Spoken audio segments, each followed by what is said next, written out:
Good morning, everyone. The committee will come to order. Before we begin this morning's markup, I'd like to extend a special welcome to some of the folks that are here this morning. They've come a long way. Several of Alaskans have flown down from the North Slope to be with us. Recognizing that this is their home, I think it's important that they're here with us today, so we welcome them. I'd also like to add just a farewell at the same time that we acknowledge a welcome. I don't see Angela, but she's over there. But Angela Becker-Dittman, who has been Senator Cantwell's staff director, I understand is moving back to the West Coast, and that this is perhaps your last day on the committee or last week on the committee. And I want to acknowledge the work that you have done. I think that certainly the staffs on our side have enjoyed the working relationship that we have had with you through some interesting and challenging issues, and your leadership has been greatly appreciated. So know that we're going to miss you here, so thank you.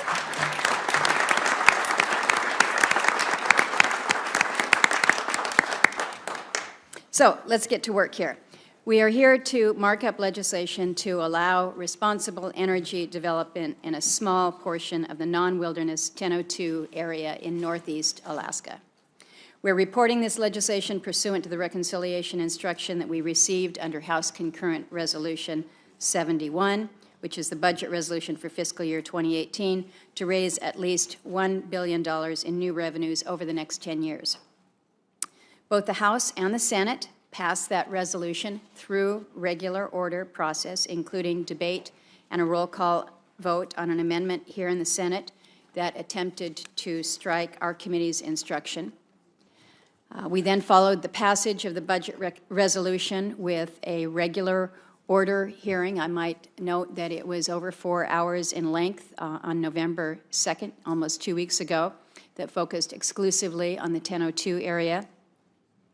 Then a full week ago, with more notice than is required by our 3-day rule, I released the text of the reconciliation legislation that we have before us today. So we've given members plenty of time to review the legislation and certainly consider possible amendments. But again, this was done in regular order so that we may report to the Senate Budget Committee. Our text, as you've seen, is 4 pages long, just 587 words in total, but I think that it presents a tremendous opportunity for both Alaska and our nation. We authorize an oil and gas development program in the 1002 area in accordance with the environmentally protective framework used to manage the nearby NPRA. We require 2 lease sales over the next 10 years and apply a royalty of 16.67%, or 1/6, on the production that results. We split the revenues from development evenly between the federal government and the state of Alaska. This is an agreement that we are willing to make out of necessity, even though our Statehood Act and the Mineral Leasing Act provided for a 90-10 split in Alaska's favor. We also have limited service development to just 2,000 federal acres within the 1.5 million acre 1002 area, which itself is just 8% of the 19.3 million acre refuge.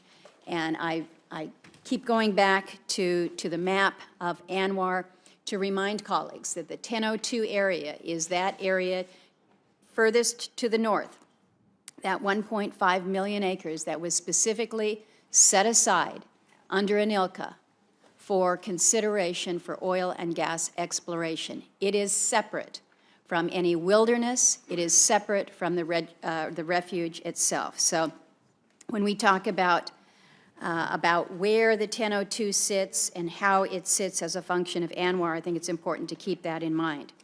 Now, some have claimed that we are on the verge of ruining ANWR with development, but we are talking about 2,000 total federal acres, just 1/10,000th of ANWR itself. I think it's also important to understand that we have not preempted the environmental review process in this legislation. We have not preempted the environmental review, nor have we limited the consultation process with Alaska Natives in any way.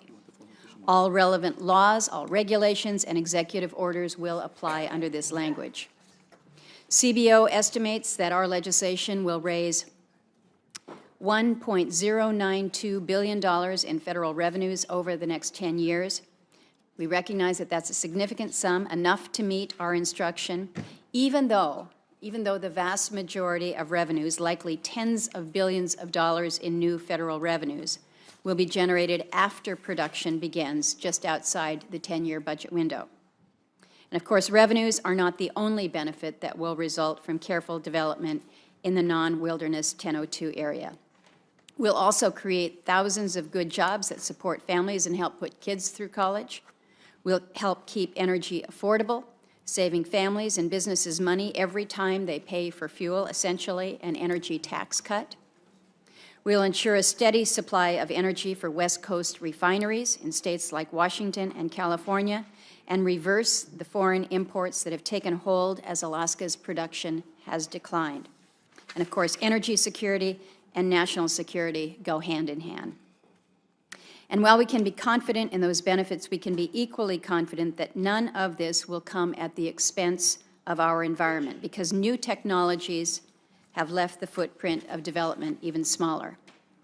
As we heard at our hearing 2 weeks ago, the size of development pads has decreased by roughly 80% since the 1970s.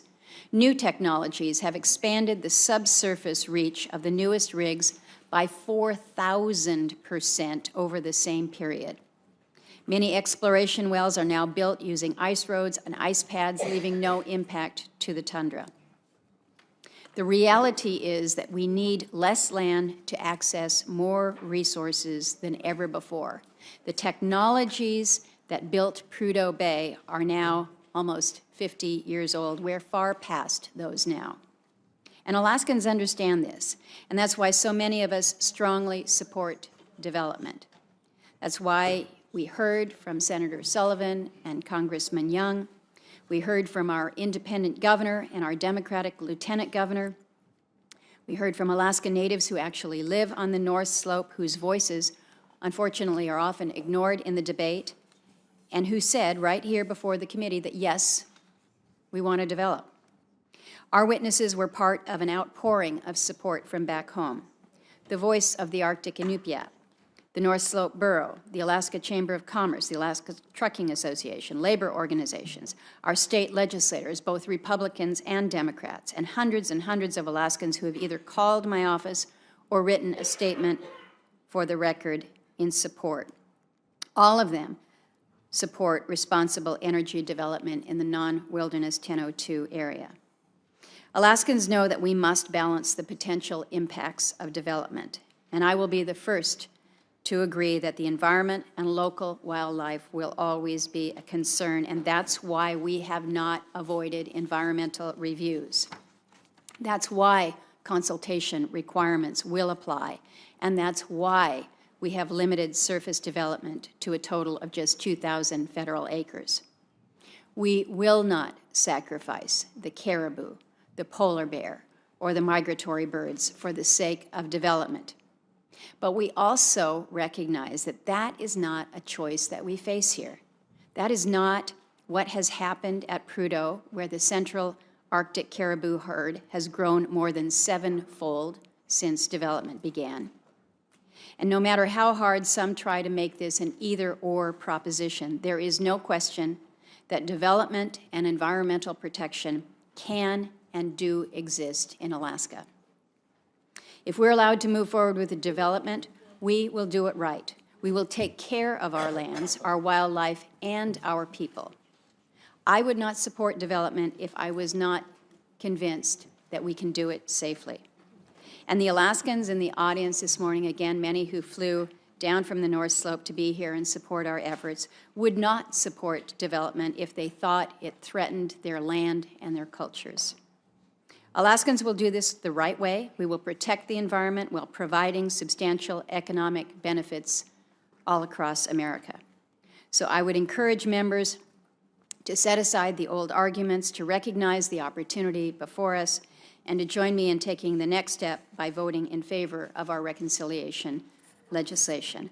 I'll turn to Senator Cantwell for her opening statements, and then I will outline for colleagues the schedule for the morning. Senator Cantwell.